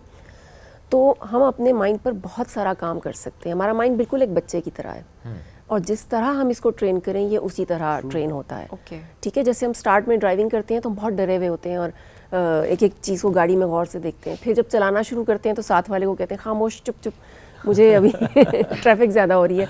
कुछ अर्से के बाद हम इतने ट्रेंड हो जाते हैं कि हम बातें भी कर रहे हैं, हम Yes. ब्रेक भी लगा रहे हैं, नहीं, और हम phone भी सोच use भी कर नहीं रहे रहे, सब कुछ हो रहा है स्मूथली। क्या है, हमने अपने माइंड को ट्रेन कर दिया उसके Okay. ऊपर। तो इसी तरह हम अपनी सोच को जिस तरह ट्रेन करेंगे और जिस तरह हम अपने माइंड के साथ काम करेंगे, बहुत से मसाइल से हम निकल सकते हैं इस तरह से। ओके। हम ये भी अक्सर देखते हैं NLP प्रैक्टिशनर्स को कि वो बैठे बैठे एक सेशन में ही, एक डिस्कशन में ही आपके माइंड के साथ बड़ा अच्छा प्ले करते हैं। Is it true? क्योंकि ये वर्ड्स की साइंस होती है, ओके। ठीक है, अल्फाज का इस्तेमाल, अल्फाज का चुनाव। ठीक है, जैसे कि अगर मैं ये कहूँ कि आप ठीक लग रहे हैं, उसकी बजाय मैं ये कहूँ आज आप बहुत अच्छे लग रहे हैं, तो देखें आपके एक मुस्कुराहट आ भी गई फ़ौरन आपके चेहरे पर। तो ये अल्फाज का चुनाव बहुत एक पावर रखता है। दूसरा शख्स किस तरह के अल्फाज इस्तेमाल कर रहा है, उससे हमें उसकी मुख्तलिफ साइकी की समझ आ रही होती है, तो उससे हमें बहुत मदद मिलती है उसको समझने में। ओके। हिप्नोटिज्म भी इसी में होता है? ये इससे आगे होता है, फिर NLP के बाद हिप्नोटिज्म होता है। उसके अच्छा। थ्रू भी हाँ जी। डिप्रेशन को ट्रीट किया जाता जी, है? माइंड traumas साइंसेस को? की बहुत सी ब्रांचेस हैं, Yes. Okay. और इन सब में से हर एक जो है वो बहुत बेनिफिशियल है, बहुत फ़ायदे हैं सबके। क्या मेडिकल के शोबे में ज़्यादा इस्तेमाल हो रहा है इसका? इसका बिल्कुल मेडिकल, बहुत से डॉक्टर्स इवन सीख रहे हैं, ये कर रहे हैं, और इसका बहुत इम्पैक्ट पेशेंट्स पे इसका बहुत इम्पैक्ट पड़ सकता है, क्योंकि डॉक्टर उसकी साइकी समझ जाएगा बहुत हद तक कि वो किस फ्रेम ऑफ माइंड से बात कर रहा है। वो जो कहते हैं कि इंजेक्शन की पेन ही नहीं होती अगर डॉक्टर एक NLP प्रैक्टिशनर भी हो तो। वो इस बिल्कुल। अंदाज से आपसे गुफ्तगू करते करते इंजेक्शन आपको लगाएगा। समटाइम्स हमने सुना है कि सर्जरीज भी हो जाती हैं, पेनलेस डिलीवरीज हो जाती हैं, जस्ट बिकॉज कि वो NLP प्रैक्टिशनर भी होता है और नहीं पता चलता। हाँ बिल्कुल, वो उसके माइंड को दूसरी तरफ डाइवर्ट करवा रहा होता है, उसके माइंड को बहुत कूल करवा रहा होता है, और उससे पेशेंट का जो पेन लेवल है वो कम हो जाता है सिर्फ डिस्कशन से, डिस्कशन बातचीत के से। साथ, बातचीत आपने से। जिस तरह कहा कि पावरफुल वर्ड्स। हाँ, और देखें किसी के अल्फाज आपको किस तरह से मुतासिर कर सकते हैं? लेट्स सपोज एक गोल किसी ने सेट किया, बिकॉज मैं अभी कुछ दिन पहले मैं किसी के साथ बैठी हुई थी और लिटरली उन अल्फाज ने मुझे हिट किया, और मे भी किसी ने नेगेटिव उसमें ना कहा हो या जो भी हो, बट मुझे किसी ने कहा कि पैसा कमा के इतना क्या करना है, अब मेरे पास तो इतना ही मैं पैसा रखना चाहती हूँ जितना बस ठीक है गुजारा हो रहा है, कुछ अल्लाह है देने वाला, इतना पैसा इंसान ने क्या करना होता है कि बस उसी के पीछे भाग रहा होता है और सब कुछ। बट ऑब्वियसली आपने अपने गोल सेट किए होते हैं कि आपने ज़िंदगी में क्या अचीव करना है, तो वाकई वो कुछ लफ्ज़ मेरे दिमाग में कहीं ना कहीं रह गए, मुझे उन्होंने हिट किया कि वाकई मतलब मैंने जो गोल सेट किए हैं क्या वो गलत हैं, क्या नहीं करना चाहिए, ऐसे आप क्वेश्चनिंग करना शुरू कर देते हैं। जो आपने कहा ना कि इनर कॉन्फ्लिक्ट आपका शुरू हो जाता है, किसी ने नेगेटिव वे में कहा हो या ना कहा हो, तो किसी के अल्फाज जब आपके माइंड के ऊपर ऐसे असर करते हैं, बिकॉज आप डीमोटिवेट हो जाते हैं, आप कहते हैं आपके पास भी जितना है बस सही है, इस चीज़ का तो कोई फ़ायदा ही नहीं है जो हम कर रहे हैं। सो इसको किस तरह से आप चेंज कर सकते हैं, और कितने पावरफुल होते हैं किसी के वर्ड्स आपके माइंड को इम्पैक्ट? वर्ड्स पावरफुल हो सकते हैं अगर हम उसके लिए स्पंज बन जाएं, यानी हम फ़ौरन एब्जॉर्ब कर लें उसको, ठीक है। इसका ये है जिस तरह हम अपनी चाबी दे दें दूसरे के हाथ में, तो हमारा जो रिस्पॉन्स होना चाहिए इस तरह से कि ये हमारी अपनी ज़ात का रिफ्लेक्शन हो, ना कि उसके रिएक्शन में हम कर रहे हैं। अगर हम उसको रिएक्ट करके जवाब दे रहे हैं तो हमने चाबी उसके हाथ में दे दी, ठीक है। और उसके अल्फाज जो हैं ये उसकी पर्सनैलिटी को बता रहे हैं, यानी उसका एक लिमिटेड माइंडसेट है, बस इतना आ गया है काफ़ी है, ठीक है। माल की हिर्स नहीं होनी चाहिए, लेकिन माल को हासिल करने में कोई मना भी नहीं किया गया, बेहतर ज़िंदगी जीना। और बल्कि एक शख्स थे, आप सल्लल्लाहु के पास एक शख्स आया जिसका हुलिया ठीक नहीं था, तो आपने फरमाया कि तुम्हारे हुलिये से नज़र आना चाहिए कि अल्लाह ने तुम्हें नेमतों से नवाजा हुआ है, कुछ इस तरह के अल्फाज आप में बयान फरमाए। तो यानी हम हज़रत यूसुफ अलैहिस्सलाम को देखते हैं, वो तख्त पे बैठे थे जब उनके भाई उनके पास आते हैं, तो ऐसा नहीं कि गदानशीनी इख्तियार कर लिए कुछ, तो माल का होना कोई बुरी बात नहीं है, ठीक है। हाँ, ये है कि उसमें हिर्स बहुत ज़्यादा नहीं होनी चाहिए। और जहाँ तक जो लोग ऐसी बात करते हैं उनका अपना माइंडसेट नज़र आ रहा होता है कि उनका बहुत लिमिटेड सोच है, वो आगे बढ़ना नहीं चाहते, उनमें ग्रोथ का एस्पेक्ट बहुत कम है। और शायद एक वजह ये भी है कि ठीक है, जिस अंदाज से आप ज़िंदगी गुजारना चाहते हैं वो आपकी भी चॉइस है, आप किसी पे मुसलत तो नहीं कर सकते वो। अगर आपका एक गोल है, आप दूसरे को ये क्यों कहते हैं कि आप भी उसी गोल को सेट करें, उसका अपना गोल है, लेट्स रिस्पेक्ट दैट। आपका अपना गोल है, किसी का अपना गोल है। मैंने अक्सर लोगों को डीमोटिवेट इनडायरेक्टली करते हुए देखा है, डायरेक्टली नहीं भी होता, मे बी उनकी अपनी समहाउ इनसिक्योरिटीज़ होती हैं कि शायद वो आगे जैसे आपने बताया या तो गोल नहीं सेट किया होता है, एट द सेम टाइम बाज़ औक़ात हम ये भी देख रहे होते हैं कि वो आगे बढ़ नहीं भी पा रहे होते, उनकी ज़िंदगी में एक फुल स्टॉप लगा हुआ होता है, तो वो इसको जस्टिफाई कर रहे होते हैं अपने माइंड में कहीं ना कहीं कि नहीं ठीक है, इससे क्या है, कोई दूसरा करे। तो ये बड़े पावरफुल होते हैं वर्ड्स जो कि उनका इम्पैक्ट आपके माइंड में होता है। लेकिन आपने बहुत इंपॉर्टेंट बात की कि आपको भी वो चाबी नहीं देनी है किसी के हाथ में कि उनके अल्फाज जो हैं आपके ऊपर इस तरीके से उनका असर हो जाए। अच्छा, ऐसे में क्या मेडिटेशन, योगा या इस तरह की कुछ एक्सरसाइजेज होती हैं जो कि आप प्रैक्टिस कर सकते हैं? बिकॉज ये भी एक आर्ट है कि आपने अपने आप को, अपने माइंड को इतना स्ट्रॉन्ग करना है कि किसी के अल्फाज जो हैं वो उनका असर आपके दिमाग पे ना हो। बिल्कुल, ये ऐसे है जैसे वीकेंड आता है, फ्राइडे को लोग ऑफिस में बहुत थके हुए होते हैं, फिर जब मंडे को आते हैं ना वीकेंड के बाद तो बहुत फ्रेश होते हैं, ठीक है। रीज़न क्या है कि उनको ब्रेक मिली, एक उनका माइंड डिटॉक्सीफाई हो गया। तो हमें रोज़ की ये जो मुसलसल एक हमारा दिमाग सोच रहा है और हम लोगों की बातों पे रिएक्ट कर रहे हैं और काम कर रहे हैं, इससे ब्रेक बहुत ज़रूरी है, माइंड की ब्रेक। और वो किस तरह आती है कि थोड़ी देर आराम से बैठ जाएं, गहरी सांसें लें, अगर बाहर बैठे हैं तो परिंदों की आवाज़ को महसूस करें, अपने इर्द गिर्द के माहौल को महसूस करें, रूटीन को एक कट लगाएं और नेचर से कनेक्ट करें। बिल्कुल, ये बिल्कुल उस वीकेंड वाली ब्रेक की तरह दोबारा से हमें रिफ्रेश। कुछ लोग होते हैं वो 7 days a week काम करते हुए नजर आ रहे होते हैं, शायद उनको लगता है उनके बगैर इदारा नहीं चलेगा, लेकिन बहरहाल इदारे चलते हैं। तो बिल्कुल, मैं इसमें अक्सर ये भी एक एट अ लाइटर नोट कहती हूँ कि खातून जैसे अपने मैके चली जाती है, फिर जब वापस आती है तो बड़े अच्छे मूड में आती है। फिर जाया करें मैके, 2-3 दिन जाया करें, 2-3 दिन जाया करें, दोनों के लिए ज़रूरी होता है। ओके। कुछ लोग हैं उनको मौका मिलता है, मेकअप बहुत करीब होता है, वो जरा रोज चले जाते हैं, तो दोनों के लिए बहुत अच्छा मामला हो जाता है, कुछ घंटे की ब्रेक मिल जाती है। तो अच्छी बात है, शादी करीब करीब करीब रहें, घर करीब ले लें, घर करीब ले। अच्छा, क्या ये आसान होता है जिस तरह अभी इस सेगमेंट में भी इसको डेमोन्स्ट्रेट करना NLP प्रैक्टिशनर के तौर पे? कुछ सबीन साहब को अगर सवाल कर, मैं ये नहीं कर रहा उसका उनका माइंड रीड करना है आपने, but still if we can do something. Okay आज मतलब हमेशा मैंने आपको और मैंने उस दिन कहा था मैं बदला लूंगा तो इसका। आज आपने इसे बदला लेने की कोशिश Please. करी। चलें और let's बल्कि see. इस बदले में सबीन का बहुत अच्छा फायदा हो ओ जाएगा। अच्छा, फिर तो और मजा आएगा। फिर ठीक है। सही। आपसे मैं चाहूंगी कि अगर आप आईज क्लोज कर लें और गहरी सांस लें और महसूस करें सिर्फ कि इस रूम में रखी हुई कोई 5 चीज़ें, कहाँ कहाँ क्या क्या रखा है। मुझे याद ही नहीं आ रहा क्या। कुछ भी, सोफे हैं, कैमरा है, टेबल है, तुमने कहा श्वेब यहाँ रखा हुआ है। नहीं चीज ना, शख्स नहीं। आप मुझे कनेक्ट करने दें।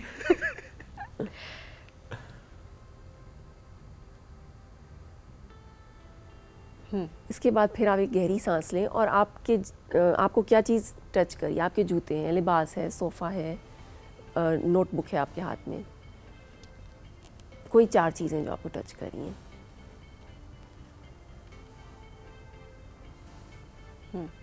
ठीक, अब फिर एक गहरी सांस लें।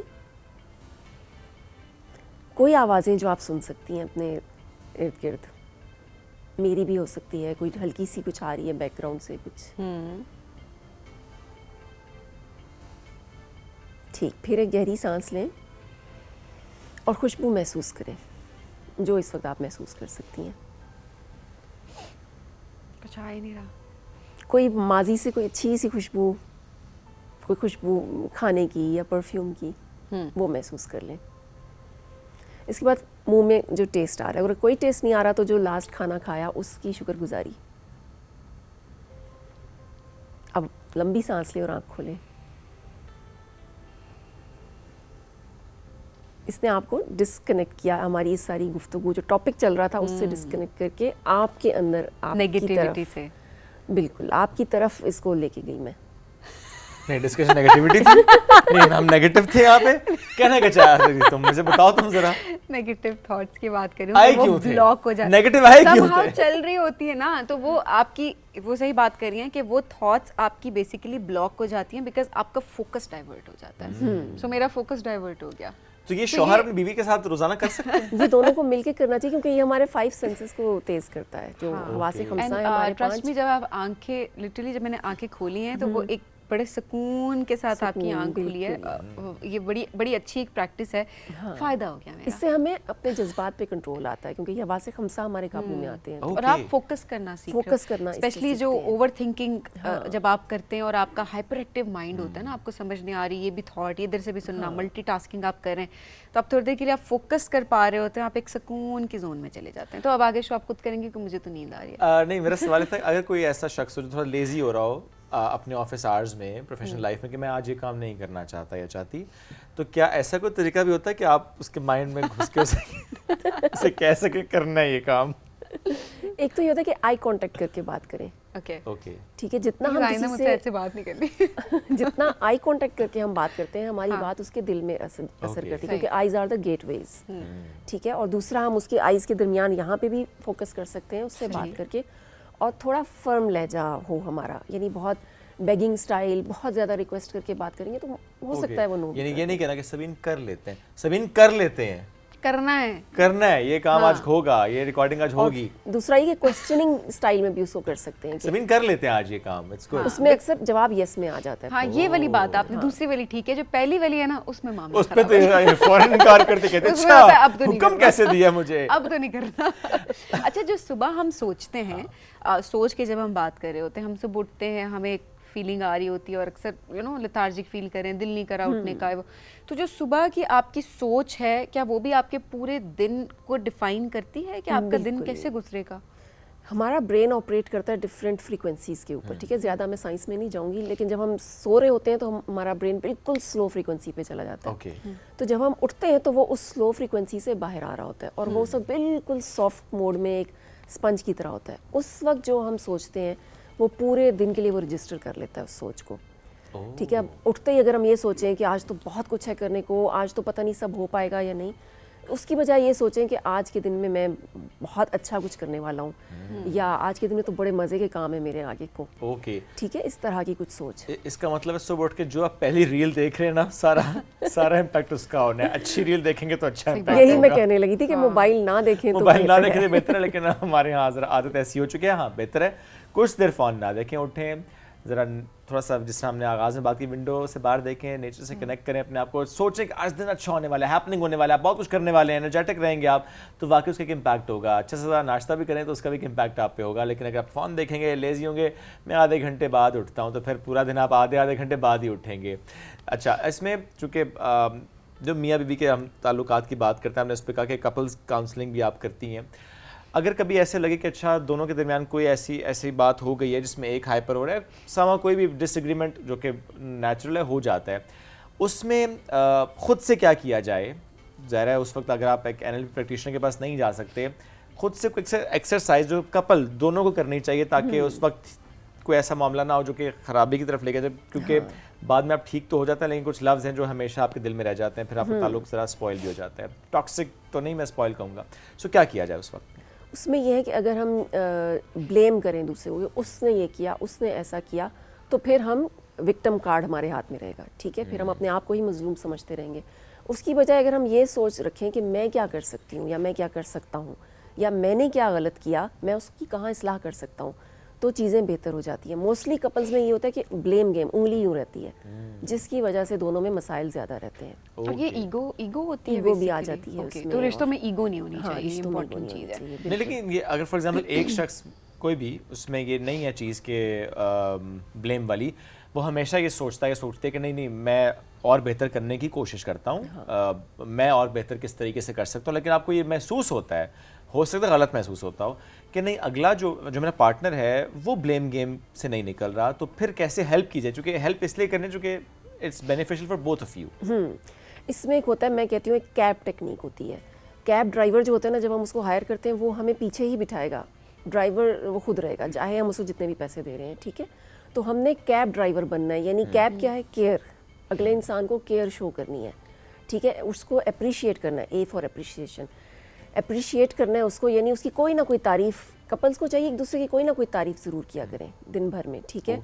और B for boost, cab driver में बूस्ट, यानी अपनी एनर्जी भी बूस्टेड रहे और दूसरे के एनर्जी को भी बूस्ट करें। आप खुद ही गंदे मैले कुचैले होंगे या खुद ही बहुत उदास बैठे होंगे तो काम खराब है फिर। अच्छा, वाकई ये एक आखिर में बस छोटी सी बात कि वाकई मैंने एक मैं रील देख रही थी, उस पर बड़ा एक इम्पैक्टफुल किस्म के वर्ड्स थे, वो बड़ी अच्छी बात उन्होंने की। उन्होंने कहा कि देखिए, जब आप अपने पार्टनर को बार बार ये बात बोलेंगे ना कि तुम तो ये भी नहीं कर रही या तुम तो ये भी नहीं कर रहे और तुम्हारे अंदर तो ये बुराई है, तो वो शख्स भी गिल्ट में जाता है, उसे लगता है कि वो शायद कुछ नहीं कर पाएगा आगे, या उसके अंदर वही चीज़ होती है कि मेरे अंदर शायद सलाहियत ही नहीं है। लेकिन आप अपने पार्टनर को अगर बात बात पे ये कहते हैं कि तुम्हारे अंदर ये अच्छी चीज़ है, देखो तुम तो ये कर रहे हो, तुमने तो ये किया मेरे लिए, सो वो एक पॉजिटिव इम्पैक्ट उसके ऊपर, उसके माइंड के ऊपर डालता है कि वो इंसान और बेहतर करने की कोशिश करता है, क्योंकि वो अच्छा फील कर रहा होता है, उसे ये फील हो रहा होता है कि वो कुछ कर रहा है, उसकी एफर्ट्स को रिकग्नाइज किया जा रहा है।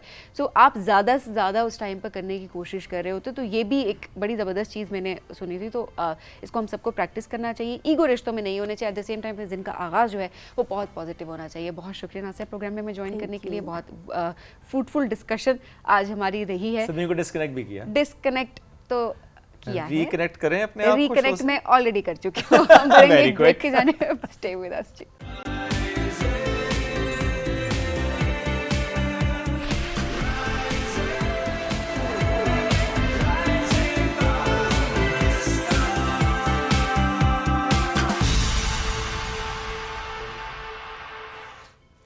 Welcome back. राइजिंग पाकिस्तान में एक बार फिर कहते हैं खुशामदीद। बड़ा इंटरेस्टिंग क्वेश्चन आपसे हो रहा था थोड़ी देर पहले, और ये तो वो एक पॉइंट है जो कि कहीं से आ जाता है, वो चाहे ब्रेक में ही क्यों ना आ रहा हो, तो मैं कैसे मौका जाने दे सकती हूँ? मुझसे मत पूछा करो सबीन के डिग्री किस साल मैंने की थी या किस साल मैंने क्या किया था। आज मैंने आपका मुझे लम्हा मौजूद में रहना है।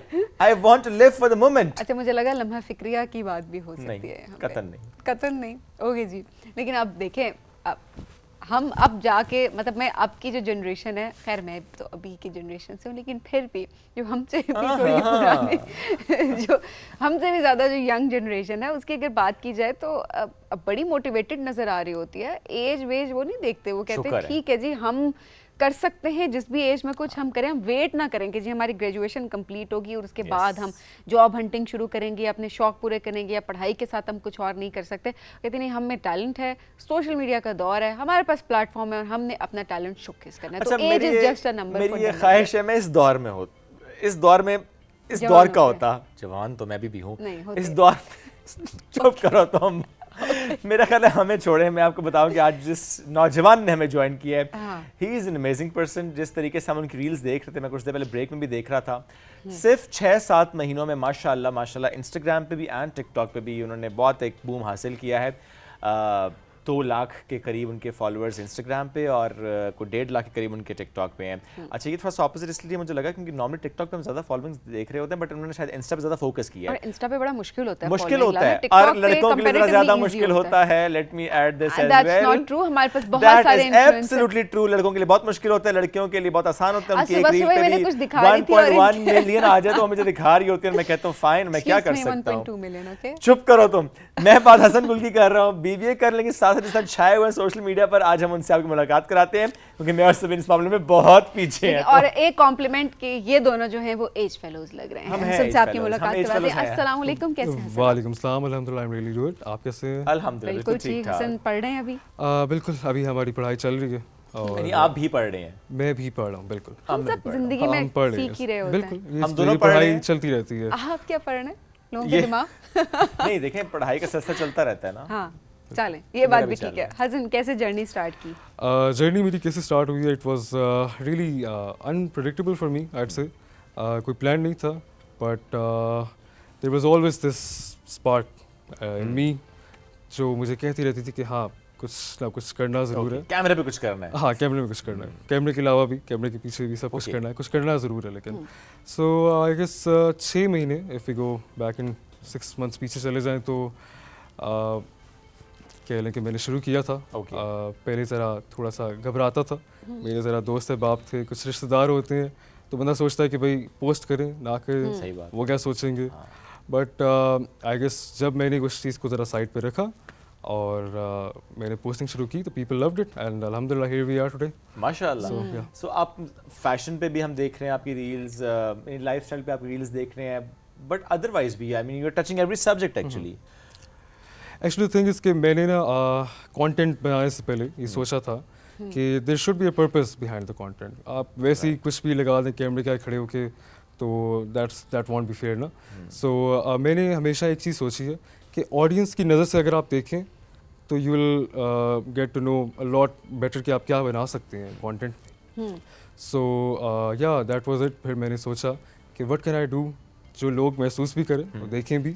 और फिर मैंने सोचा कि ज़रा differently whatever comes into my heart, जो दिल को लगी चीज़ Okay, natural आपने it was रखा all इसको। natural, अच्छा, किस अल्हम्दुलिल्लाह। तरह का कंटेंट लोग पसंद करते हैं? नेचुरल कंटेंट जो ऑर्गेनिक कंटेंट है उसकी बात करें वो, या हम तो देख रहे होते हैं अब कंटेंट कैसा कैसा है, तो ग्लैमर दिखाया जा रहा बड़ा होता है, planned किस्म का। प्लान किस्म का, और वो भी लोग पसंद तो कर ही रहे होते हैं। अभी तो बन रहा है कंटेंट। एक्चुअली थिंग इज मैं ये कहूँगा कि relatability is really really it matters a lot, जिससे लोग अपने आप को रिलेट करें और वो एज एन अपने आप को आपकी जगह रख के सोचें ओके। कि हाँ, मैं इसकी जगह अगर हूँ तो मैं कैसा फील करूँगा, can I do that as well. Okay. So relatability बहुत मैटर करती है। इसीलिए आपने देखा होगा कि जो कैप्शंस वाली रील्स होती हैं तो उन पर शेयर्स बहुत ज़्यादा होते हैं, because Yes. People relate to it. वो उसको रिलेट करते हैं और वो फिर आगे बेचते हैं अपने दोस्तों को, अपनी फैमिली में कि यार देखो ये हमारे साथ भी होता है ऐसे। सो या दैट और मैटर्स अ लॉट। उसमें जो भी उस वक्त सिनेरियो या सिचुएशन चल रही होती है उस पर रील बनाना, उस पर कंटेंट क्रिएट करना बड़ा इंपॉर्टेंट होता है। जैसे हम पिछले 3 दिन से सिर्फ सोशल मीडिया पर खोता देख रहे हैं। हाँ बिल्कुल, अनफॉर्चुनेटली अब वो मेरे ख्याल से लाहौर से ज़रा इस्लामाबाद वाली साइड वो पे आ जितने गए थोड़ा लाहौर सा। वालों की तरफ से लाहौर वालों को बहुत मौका ज़्यादा मिल गया ना आ रहे हैं इस्लामाबाद को और- टारगेट उनको करने मौका का। मिल गया। वैसे ज़ाती तौर पे मेरा ना लाहौर के साथ लव एंड हेट वाला रिलेशनशिप है। ओके। इस्लामाबाद ज़्यादा लव को है या हम- हेट है? हाँ अनफॉर्चुनेटली हेट है थोड़ा सा। Islamabad is love. इस्लामाबाद वैसे love, Lahore is also Islamabad. Love, but चलिए वो अपना एक पाकिस्तान इज लव। पूरा पूरा पाकिस्तान पूरा obviously, पाकिस्तान अपनी is love। पसंद नापसंद वो नहीं, कुछ लेकिन चीज़ों के जब आप हिसाब से कंपैरिजन में होती है। जाते तो होता है ना, आपको एक शहर ज्यादा पसंद होता है। हाँ असल बाइस में मैं तो होता कहता हूँ कि हाँ। जगह वहाँ के लोगों से आपकी कैसी उनके साथ दिल लगता है नहीं लगता, तो वो चीज़ आप बड़ी कहाँ मैटर पे करती ज़्यादा है। कंफर्टेबल रिलेट मैं तो अपने शहर झेलम में ज़्यादा कंफर्टेबल, Okay. बट या Islamabad is a great city and so is Lahore, because मेरे लिए ना इस through out this journey I have always emphasized on the culture and tradition of our Pakistan. और लाहौर में हमारे पास बहुत सी ऐसी जगह हैं, बादशाही मॉस्क एंड मैं लास्ट टाइम दिल्ली गेट गया था, Okay. तो it was a really nice experience वहाँ पे जाना और वो सारी पुरानी चीज़ें देखना। तो वो जो हमारा कल्चर और ट्रेडिशन है ना, Yes, it's beautiful. It's beautiful. बड़े शहरों में कंटेंट क्रिएट करना मुश्किल होता है एज कम्पेयर टू छोटे शहर में। बात इस बुनियाद पे करूँ कि बड़े शहर में मुझे लगता है ये है शायद ये दुरुस्त बात भी है, ज़्यादा लोगों का होना, ज़्यादा कंटेंट क्रिएटर्स का होना, उस माहौल का ज़्यादा सोशल मीडिया पे ऑलरेडी अवेलेबल होना। किसी और शहर में जहाँ पे आपको लगता है कि चूँकि यहाँ के कल्चर से मुताल्लिक है, यहाँ के इन्वायरमेंट से मुताल्लिक, आर्किटेक्ट से मुताल्लिक बहुत कम लोग जानते हैं, वो उस तरह से नहीं है सोशल मीडिया पे। देयर इज़ मार्जिन जिसको आप ज़्यादा लेकर आ सकते हैं और ज़्यादा लोग देखते हैं। फॉर एग्जाम्पल, अब बादशाही मस्जिद अगर 100 रील्स हैं तो लोग फिर अब 101 बार नहीं देखेंगे, ऐसा ही है। लेकिन जेलम की एक चीज़ जो कि बिल्कुल नई होगी वो लोग देखेंगे, वो ज़्यादा लोग देखेंगे। बिल्कुल ऐसा ही है। बिल्कुल, झेलम की आपने बात की, झेलम में हमारा ना रोहतास फोर्ट है ओह, रोहतास फोर्ट। और मैंने वहाँ पे एक रील शूट की थी, ईद का तीसरा दिन था and that went to like 1 million views उस पे आए थे ना। ओके। सो वैसे तो मैं आपकी इस बात का बताता हूँ कि अगर हम जगह के हिसाब से देखें तो ऑब्वियसली बड़े शहर में आपके पास कंपेरेटर्स ज़्यादा होते हैं, बिकॉज अब मेरे ख्याल से इस्लामाबाद में मेरे अपने फेलो क्रिएटर्स काफ़ी हैं, इस्लामाबाद बेस्ड हैं वो ज़्यादातर। झेलम में आई गेस 1-2 है, मतलब उस तरह कंटेंट तो क्रिएटर्स इसलिए कम आपका है। मार्जिन ज़्यादा है वहाँ पे। हाँ, मार्जिन, मैं अब आपको मज़ीद चीज़ बताऊँ एक कि झेलम में मुझे इन द स्टार्टिंग उस तरह कोई जानता नहीं था एंड इस्लामाबाद, लाहौर, इनफैक्ट कराची में मेरा सबसे ज़्यादा फ़ैन फॉलोइंग है। ओके।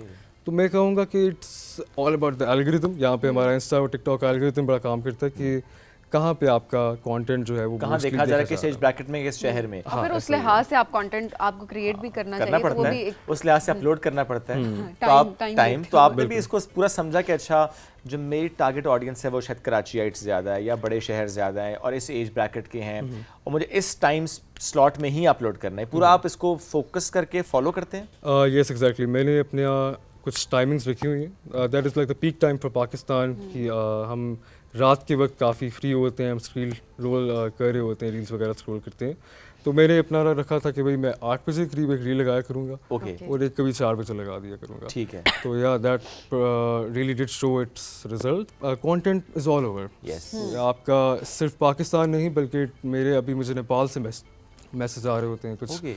USA, UK, वो लोग जो है काफ़ी जगह से पूरी आते दुनिया हैं। में अब पाकिस्तानी borders. भी सेटल्ड होते हाँ, हैं और बिल्कुल। फॉरेनर्स भी आपके कंटेंट को बाज़ बहुत ज़्यादा पसंद भी कर रहे होते हैं। अच्छा सर, आपने बड़े कम टाइम में ग्रो किया, मैंने देखा है लोगों को सालों लग जाते हैं कि एक अपने आप को रजिस्टर करवाना, एक रिकग्निशन मिलना, फॉलोइंग मिलना, क्योंकि अक्सर जब हम कंटेंट क्रिएटर से बात करते हैं, इन्फ्लुएंसर्स जितने आते हैं वो कहते हैं हमें 2 साल हो गए, 3 साल हो गए, बट आपने 6 से 7 महीने के अरसे में और बिल्कुल उसमें ऐसा भी ही है। आपने बड़े कम टाइम में फेम हासिल किया।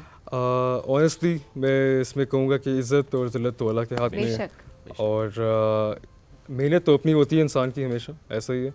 बट कुछ चीज़ें होती हैं जो आपको अल्लाह की तरफ से मिल जाती हैं, बट इसमें कुछ चीज़ें हैं जिसको मैं ज़रूर कहूँगा कि I have been really consistent. Okay. कि आप यकीन करें कि दिसंबर के एंड से लेके अभी तक I have not missed a single day okay. कि मैंने जिस दिन पोस्ट ना की हो। ओके।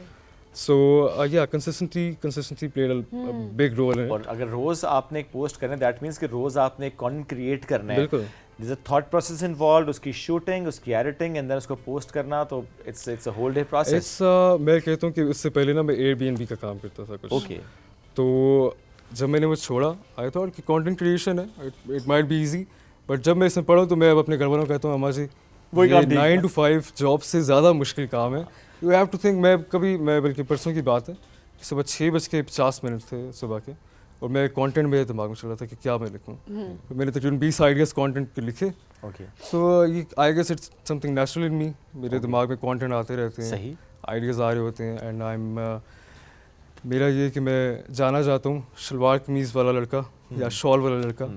तो मेरे लिए ना ट्रेडिशनल कल्चर जो सकाफत है ना पाकिस्तान की, वो शुरू से बड़ी पहले रही अच्छा, है। और लोग बड़े अट्रैक्ट भी होते हैं हाँ, इस चीज़ से। बिल्कुल, वाकई attract मैंने होते हैं। एक और कंटेंट क्रिएटर में देख रही थी, वो छोटे से गांव में बैठ के अब मतलब और सिर्फ वो एक वहाँ का कल्चर दिखा रही होती है, डेली व्लॉगिंग होती है एक तरह से, बड़ी खूबसूरती से कल्चर, खाने, रहन सहन वहाँ का, खेत दिखा रही हैं और वो लोग इतना पसंद कर रहे हैं, वो शायद से जैसे कि शहरों के लोग क्योंकि जा बहुत कम पा रहे होते हैं इन जगहों पे, सो वो जब ऐसा कंटेंट वो क्रेव कर रहे होते हैं, बिल्कुल ऐसा ही। वो क्रेविंग जब उनको हो रही होती है तो वो जा के देख रहे होते हैं कि चले हम जा तो नहीं पा रहे वहाँ पे, लेकिन हम कम से कम उसको ऐसे ही देख लें। तो बिल्कुल इस ऐसा तरह ही से है। देखिए वाकई आपको आपके आइडियाज़, आपकी नीड्स डिफाइन होना, ये सारी चीज़ें बड़ी मैटर कर रही होती मैटर करती है। एक्चुअली अभी जो टाइम चल रहा है ना 2025 वाला, अभी हमारा काफ़ी ज़्यादा वेस्टर्नाइज हो गई हैं चीज़ें। सो मैं सोचता था कि यार मैं अपना जो हमारा एक पाकिस्तानी ट्रेडिशन है उसको क्यों ना बीच में वापस लेके आए।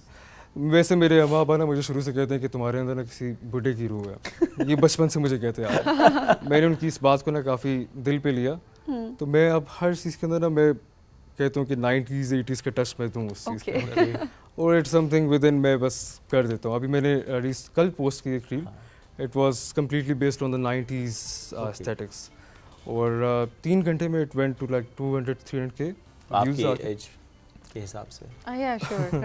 हाँ, मैं पुराने ज़माने का बंदा हूँ ज़रा। मैं अभी भी उन्हें जगजीत एंडोर्स भी कर दिया ना सबीन, आई लाइक मैं इट। अभी भी जगजीत के गाने सुनता हूँ, और मैं ज़रा हूँ थोड़ा सा। मेरा जरा डिफरेंट मामला, मैं जेन जी में ही हूँ। ओके, दिल से। सो या ये हमारा सवाल क्या चल रहा था वैसे, मैं भूल गया, आप जरा बताइए। Zone out हम भी हो भूल गए। गए, हम मैं तीनों zone जोन out आउट हो हो गए गया। लगता है।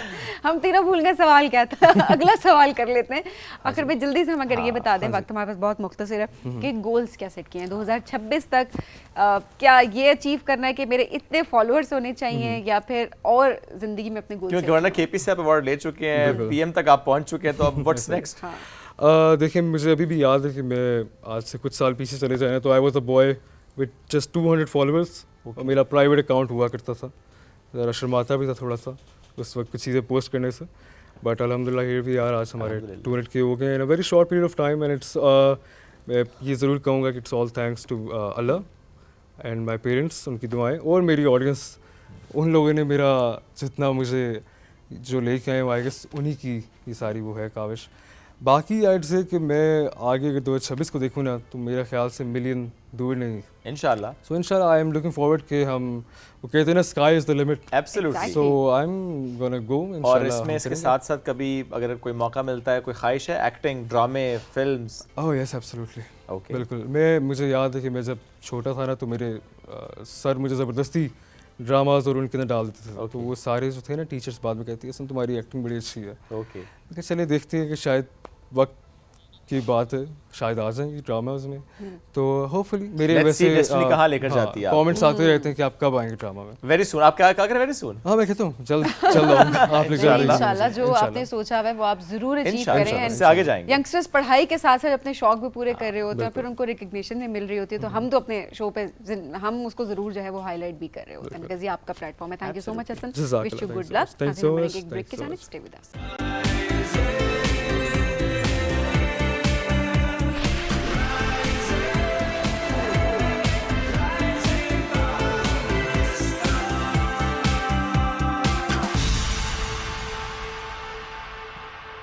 Welcome back. राइजिंग पाकिस्तान में एक बार फिर कहते हैं खुशामदीद। आज एक और मौजू है, और वो है इमोशनल इंटेलिजेंस। ये किस तरह से हमारे तालीम में, हमारे करियर में, यानी हमारे प्रोफेशन में, या हमारी ज़िंदगी में हमें मदद देता है, हमें आगे बढ़ने में सपोर्ट कर रहा होता है।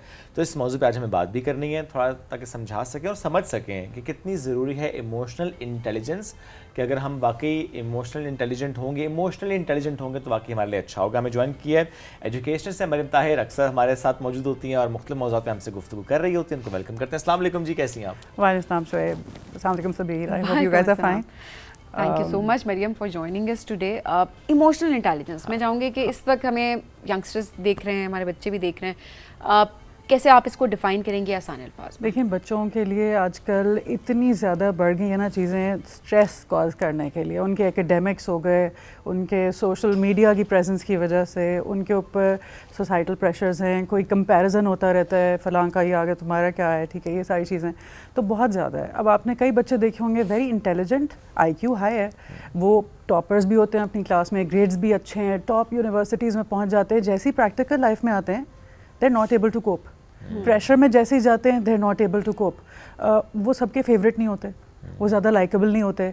एक और बच्चा होता है जो शायद एवरेज परफॉर्म कर रहा है अपनी क्लास में, लेकिन वो सबका फेवरेट है, उससे हर कोई खुश है मिलके, हर कोई उसके साथ बैठना चाहता है। एक मैनेजर होता है जो ऑफिस आता है तो सब परेशान होते हैं, एब्सेंट होता है, सब कहते हैं अच्छा आज नहीं आए, चले नहीं आए, ओहो बड़ा अफसोस हुआ। तो ये जो इमोशनल इंटेलिजेंस और इंटेलिजेंट होने का डिफरेंस है, इसमें हमारे पास अच्छी बात ये है कि इमोशनल इंटेलिजेंस लर्न की जा सकती है, पॉजिटिव माइंडसेट बनाया जा सकता है at any as, at any as. ये इसमें कोई रीज़न ही नहीं है, अल्लाह ने हमें इतनी स्ट्रॉन्ग चीज़ दिया ना जो हमारा ब्रेन है, आप अपने आप को ट्रेन कर सकते हैं। सो ये ऐसी चीज़ नहीं है कि ये या तो है या नहीं है, ये आपके ऊपर है, आप कितना इसको लेते हैं। अब इसके लिए इमोशनल इंटेलिजेंस है क्या? अपने इमोशंस को समझना, जज्बात को समझना और उसको कंट्रोल करना उस हिसाब से, और दूसरों के जज्बात को समझना, उसको कंट्रोल करना। इसकी मैं दूसरी वाली चीज़ बहुत ज़्यादा इम्पोर्टेंट है। हाँ, उसकी मैं आपको एक एग्जांपल देती हूँ। अगर मैं फॉर इंस्टेंस मुझे लगता है कि ये अभी ना मेरा बेटा मुझसे पूछे जा रहा है, लेकिन मैं ओवरवर्कड हूँ इस वक्त, मेरे पास कोई बहुत ज़्यादा और स्ट्रेसफुल काम है, अगर मैं जवाब दिया ना तो मैं अचानक चीख पड़ूंगी शायद। ये मैं अपने इमोशंस को समझूंगी तो मैं कंट्रोल कर सकूंगी। मैं इजीली उसको कह सकती हूँ कि बेटे just ask me after 5 minutes, मैं ये कर लूँ फिर बताती हूँ, फिर मेरा बिल्कुल और रिएक्शन होगा जो इस टाइम। या मुझे लगता है मेरी परफॉर्मेंस ना जब मैं सुबह उठ के काम करती हूँ बेहतर होती है, ड्यूरिंग द डे या लेट नाइट मुझसे, तो ये मैं अपने आप को समझ रही हूँ तो मैं अपने आप को मैनेज कर सकती हूँ। दूसरों के लिए एक एग्जाम्पल देती हूँ। आपको कोई आके कोई सड़ी सी बात सुना देता है और आप भी उसके साथ आगे बहुत उससे डबल सुना देते हैं उसको, बाद में कोई आपको कहता है कि आज एक्चुअली उनके ना घर में कोई डेथ हो गई थी, आप उसको उससे होते कि मुझे पहले बताना था, अगर मुझे पता होता तो मेरा रिएक्शन और होता। अब ये आप सोच लें कि आपको बताएगा कोई नहीं, ये आपने खुद अंडरस्टैंड करना है। ये है social awareness, understanding other people's emotions and then managing this. तो अगर कोई आपको कुछ कह रहा है ना तो आप उसके बारे में सोच लेंगे शायद आज इनका दिन अच्छा नहीं जा रहा, मार्जिन दें उनको थोड़ा सा बेनिफिट ऑफ डाउट दें। मैं अब सबसे कहती हूँ पहले बेनिफिट ऑफ डाउट दे दिया करें, अगले खुद अपने आप को बुरा प्रूव कर देते हैं with the passage of time. तो मैं कह रही हूँ कि कभी कभार तो फाइन की एक चीज नजर आती है, पर डेली बेसिस पे अगर एक चीज, हाँ, एक दफ़ा 2 दफ़ा 3 दफ़ा, वो मोमेंट वो है जो एक ही दफ़ा ना दो दफ़ा एक ही साम से डसा ना जाए, ठीक है? एक दफ़ा हो गया, 2 दफ़ा हो गया, तीसरी दफ़ा आप वाइज नहीं है, जिम्मेदार हैं आप उसको करने दे रहे हैं।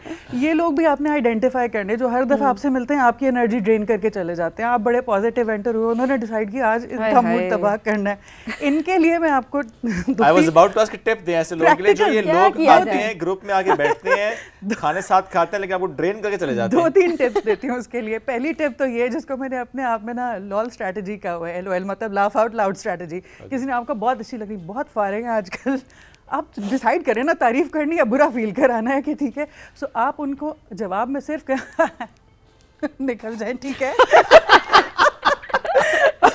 कुछ लोगों का गुजारा नहीं होता, वो ढीठ होते हैं, वो आपको फिर कहेंगे मैं आपसे क्या कह रही हूँ, तो आपने आगे से कहना छोड़े ना, ये बता आज नाश्ते में क्या किया, ठीक है। एक तो ये स्ट्रैटेजी अवॉइड करते जाए। दूसरी स्ट्रैटेजी ये है कि जब कोई कहे तो उस पर तरस खा लें कि बेचारे की शायद इंटेलेक्ट ही इतनी है, आपको बुरा नहीं लगेगा। इंसान के तरस खाना बड़ा आसान है, ठीक है। मैं अगर सोचूं ना ये मुझे बेचारों का मेंटल लेवल यही है, तो आपको थोड़ी तसल्ली हो जाती है, आप हंसी में टाल देते हैं। तीसरी स्ट्रैटेजी ये है कि जब आइडेंटिफाई हो जाए कि इस इंसान ने यही करना है तो अगली दफ़ा उन्हें अवॉइड करें जितना हो सके, उनके साथ इंटरेक्ट मिलें, अच्छे से मिलें, स्मॉल टॉक करके निकल जाए, मौसम बड़ा अच्छा है, ये है वो है, ठीक है, बजाय स्ट्रेस। तो पॉइंट ये है कि आपने अपने आप को ड्रेन नहीं करना। पॉइंट ये है आपने इमोशनल इंटेलिजेंस का मतलब ये है कि आपने दूसरे के इमोशंस को अंडरस्टैंड करके उसको मैनेज करना है ताकि आपकी अपनी मेंटल हेल्थ इफेक्ट ना हो। ये चीज़ बड़ी इंपॉर्टेंट है। और एक चीज़ और भी है उसमें, आप कई दफ़ा ये होता है किसी का कोई हल नहीं होता दुनिया में, उसके बारे में आप सोच लें कि अगर ये इस दुनिया में एग्जिस्ट करता है ना तो मेरा जन्नत में जाने का चांस तो है कम से कम, ठीक है। ये भी हो सकता है। जिंदगी को बहुत जहन्नुम बनाने की बहुत लोग कोशिश करते हैं। अच्छा, दूसरा तो जहन्नुम तो आपने दुनिया में ही देख ली होती है। तो दूसरा ये कि आपको इसके अंदर इमोशनली इंटेलिजेंट होने के लिए एक बहुत ही इंपॉर्टेंट चीज़ रिक्वायर्ड है, वो है पॉजिटिव माइंडसेट। एक होती है पॉजिटिव थिंकिंग, मैंने अभी अच्छा सोच लिया, कोई एक चीज़ भी मैंने कहा अच्छा चलो होता है। लेकिन फैज़ अहमद फैज़ साहब ने कहा है कि दिल ना उम्मीद तो नहीं, ना काम ही तो है, लंबी है गम की शाम मगर शाम ही तो है। अब उन्होंने किस चीज़ को इम्पोर्टेंस ज़्यादा दी है, मतलब ना उम्मीद, दिल ना उम्मीद तो नहीं, मतलब होप लूज होना ज़्यादा बड़ी बात है। उन्होंने कहा नाकाम ही तो है, फेलियर कोई मसला नहीं, हम is बच्चों को कहते हैं normal. I want you to do well, ठीक है, आप ये नहीं कहते I want you to be well. इस पे थोड़ा फोकस रखें। इट्स ओके फेलियर को आइडेंटिफाई करें। देखिए एक पेशेंट तब सही हो जाता है जब वो मान लेता है कि वो बीमार है, वो मेडिसिन भी ले लेता है, वो ठीक भी हो जाता है। एक बंदा जब आइडेंटिफाई नहीं करे ना कि ये प्रॉब्लम है, ये होती है पॉजिटिव टॉक्सिसिटी, कि प्रॉब्लम है, आप डिनायल में हैं कि है ही नहीं, ये कौन सी पॉजिटिव, ये पॉजिटिविटी नहीं है, ये टॉक्सिक हो रहे हैं। प्रॉब्लम को आइडेंटिफाई करें, फिर उसका सोल्यूशन की तरफ जाएं। और पॉजिटिव माइंडसेट का मतलब है कि इसको आप एक प्रैक्टिस, एक हैबिट बना लें। अच्छा, कुछ लोग होते हैं जिनसे जब आप इमोशनली कनेक्ट करने की कोशिश करें, या लेट्स सपोज आप उनसे कोई भी बात डिस्कस करने की कोशिश कर रहे होते, तो उनकी तरफ से कि मुझे तो फ़र्क ही नहीं पड़ता, मेरी तो सारी थिंकिंग ब्लॉक हो गई है, मुझे तो इस चीज़ से अब मुझे कोई फीलिंग ही नहीं आती, मुझे फ़र्क नहीं पड़ता, मुझे तो सही कह कुछ रहे भी। हैं। कई दफ़ा यही लोग जो होते हैं ना, उनको जब पता चलता है, ये लोग कहाँ पे जाके कहेंगे कि मुझे बुरा फील हो रहा है, जब वो आपको ट्रस्टवर्दी समझेंगे। वो आपको ट्रस्टवर्दी कब समझेंगे, जब आप उनको जज नहीं करेंगे कि ये इस तरह करे। एक तो वो हैबिचुअल वाले ना, वो अलग, वो तो बेचारे क्रॉनिक केसेस हैं, ठीक है। जो ये है ना, जो टेम्परेरी अपसेट है, और एक डिप्रेशन है, वो भी एक असली चीज़ है, उसका मेडिसिन, आपको मेडिसिन चाहिए उसकी, वो और चीज़ है। लेकिन इसमें आप उनके साथ जब तक वो आपको ट्रस्ट नहीं करेंगे ना, वो ट्रस्ट किसको करते हैं, जो उनको इतनी स्पेस देता है कि वो जो मर्जी कहें, आपने जज नहीं करना, आपने इजीली कह देना है कि ये ऐसे हो सकता है। अब पॉजिटिविटी के अंदर मुझे एक बात मेरा सबसे गिला रहता है अक्सर, कि देखें जितनी देर एक ऑफिस का प्रेशर ले लें काम का, या एक स्टूडेंट का पढ़ाई का प्रेशर ले लें, एक होता है जो कहता जा रहा होता है कि मुझसे नहीं होगा, मुझसे नहीं होगा, मुझसे नहीं होगा। मुझे ये पूछना है सबसे कि ये कहने के बजाय यही एनर्जी अगर यूज़ हो रही है ये कहने में, अल्लाह आसान कर दे, अल्लाह आसान कर दे, अल्लाह आसान कर दे। आप मुझे बताएं, एनर्जी तो सेम यूज़ हो रही है ना, मैं एक ही बात रिपीट किए जा रही हूँ, मेरा इसमें कोई फ़ायदा है? मैं नेगेटिव बात रीइंफोर्स किए जा रही हूँ अपने आप को, तो मेरा माइंड भी एग्जैक्टली माइंड आपके कंट्रोल में, और हमेशा माइंड ओवर मैटर ही रहना है। जो आप सोच रहे वैसे ही होगा, तो आप सोचे अल्लाह आसान कर दे, तो आसान हो सकता है। तो इसमें पॉजिटिविटी या पॉजिटिव होने का ये मतलब नहीं कि मैं प्रॉब्लम से डिनाइल में आ जाऊँ। I should understand and realize and acknowledge कि है प्रॉब्लम है, उसको सॉल्व करना है। और हर सेटबैक के बाद इमोशनली इंटेलिजेंट इंसान पॉजिटिविटी के बगैर नहीं चल सकता। पॉजिटिविटी कहाँ से आती है? पॉजिटिविटी का मेन कंपोनेंट है ग्रैटिट्यूड। मैं अगर जो एक अल्फा स्टेट ऑफ माइंड होती है, रात को सोते हुए उस टाइम पे आप रिलैक्स्ड या सन्नाटा होता है, आप अपने आप को कह सकते हैं कि मेरे पास मेरे सारे ऑर्गन सही काम कर रहे हैं, मेरे पास आंखें हैं, मेरे पास मैं चल सकती हूँ, मैं बात कर सकती हूँ, मेरे पास बच्चे हैं, मेरे पेरेंट्स हैं। मैं जितनी आप ब्लेसिंग्स काउंट करें ख़त्म नहीं होंगी। वो नॉर्मन विंसेंट पील हैं जिनकी बुक है पावर ऑफ पॉजिटिव थिंकिंग। उन्होंने कहा है कि the more you will be grateful for, the more you will have to be grateful for also. तो आप जितना ज़्यादा ग्रेटफुल होते हैं उतना आप ब्लेस्ड होते चले जाते हैं। तो ये ग्रेटफुल होने के साथ फिर पीस। अब पीस जो है ना, सबसे पहली चीज़ हम सीखते हैं सलाम करना किसी को। आप पे सलामती हो, पीस आप विश कर रहे हैं ना। देखें, पैसे के साथ भी हो सकता है पीस ना हो, हेल्थ के साथ भी हो सकता है पीस ना हो, हर तरह की लग्जरी के साथ शायद पीस ना हो, लेकिन अगर आप if you have peace that means बाकी सब सेट है। या you are grateful for whatever you have. हमेशा अपने से कम ब्लेस्ड वालों को अगर आप देख लें, आप हमेशा ही ब्लेस्ड फील करेंगे। अच्छा, और ये अपने बच्चों को ये चीज़ सिखानी बहुत ज़रूरी है, क्योंकि बच्चों को अक्सर हम देख रहे होते हैं, कोई चीज़ उनको दिला भी दी तो वो अक्सर ये बात कर रहे होते हैं, अगर वो होता तो बेहतर होता। हाँ, और अपने बच्चे को ये इमोशनल इंटेलिजेंस भी आप ही ने सिखानी है। उसको आपने कंपैरिजन में नहीं डालना, उसका ये आ गया है, उसके ये ग्रेड्स हैं, उसकी ये जॉब है, तुम क्या कर रहे हो। आप उसको उसकी स्ट्रेंथ्स पे फोकस करें, उसको कहें वो ग्रेटफुल, वरना वो भी अनग्रेटफुल होगा अपनी ब्लेसिंग्स के लिए। वो इंटेलिजेंट होगा फिर भी ग्रेटफुल नहीं होगा, उसमें ब्लेसिंग्स होंगी फिर भी नहीं होगा। और इसमें जो बच्चे हमें लगता है कि किसी सब्जेक्ट्स में वीक हैं, पढ़ाई में उस तरह से काम नहीं कर पा रहे, उनके लिए भी क्या ज़्यादा ज़रूरी है कि बजाय इसके हम ट्यूटर रखते हैं, बजाय इसके कि हम उन पे बस प्रेशराइज करें, इमोशनल इंटेलिजेंस पे काम करें, राइट? आप उस पर काम करें, लेकिन उसको भी हम निगलेक्ट नहीं कर सकते। कुछ बच्चे को ज़रूरत होती है, कभी फॉर एग्जांपल आपको हेल्प नहीं मिल रही स्कूल में सफिशेंट, या टीचर हेल्प कर रहा है लेकिन बच्चे को एडिशनल हेल्प चाहिए, कभी एक दूसरे पर्सपेक्टिव से बात सुनता है, समझ आता है, दैट इज़ ऑल्सो नीडेड। लेकिन इमोशनल इंटेलिजेंस जो है ना, आपकी लाइफ की success 80% comes down to communication skills. ये किधर से आ रहे हैं? इमोशनल इंटेलिजेंस होने से। तभी तो मैं आपसे बात करूँगी, आपको समझ आएगी। मेरी ना एक होती है शायरी, एक होती है सस्ती शायरी। मुझे सस्ती शायरी लिखने का बहुत शौक है, तो मेरा एक पॉजिटिव थिंकिंग पे सस्ते से एक दो शेर है, प्लीज मैं आपको सुनाऊं। प्लीज हाँ, बहुत शेर याद करके आई हैं मरियम। ये तो उनके अपने हैं ना। हाँ, ये मेरे अपने, इसमें उर्दू इंग्लिश ये वो सब ठीक है, ठीक है, बट चलेगा। ओके, सुनाइए। सो ये नेगेटिव सोचने वालों से गिला है, और पॉजिटिव क्यों नहीं सोच रहे इस पे है। तो जब नेगेटिव सोचने से सिर्फ होना है हार्ट रेट ज़्यादा, गुस्सा ज़्यादा, डिप्रेशन ज़्यादा, और पॉजिटिव सोचने से चाहे ना हो मसले हल, बढ़ता है ज़िंदगी में सुकून ज़्यादा, क्लैरिटी ऑफ थॉट ज़्यादा, शक्ल पर नूर ज़्यादा। आहा, जब लगता नहीं टैक्स फॉर हैविंग आंखों में चमक एंड चेहरा मुस्कुराता, और ना ही मिलना है कोई तमगा फॉर रिपीटिंग वर्ड्स जो दिन दिल में दर्द और पेट में करें एसिडिटी वाला तमाशा, तो फिर क्यों ना सोचूं अच्छा अच्छा। अरे वाह वाह। नहीं गिरता किसी भी दरख्त का एक भी पत्ता कि ना हो उसको पता, नहीं गिरता किसी भी दरख्त का एक भी पत्ता कि ना हो उसको पता। वो देता है मुश्किल के साथ आसानी, इस बात का भी है हम सबको पता। वो दे दे सब कुछ तब भी है आजमाता, और वो कुछ ना दे तब भी सब्र और शुक्र ही है सिखाता। तो फिर क्यों ना सोचूं अच्छा अच्छा। अरे वाह, जबरदस्त। तो सोचिए अच्छा अच्छा Mariam, thank you very much. What an ending of the segment and the show. Thank you very much once Thank you again. so आज ना much for feedback having me जरूर दीजिएगा, over. अच्छा अच्छा सोचें, स्टे पॉजिटिव, स्टे एनर्जेटिक, आपकी skin glow करेगी। That's important one. अल्लाह हाफिज।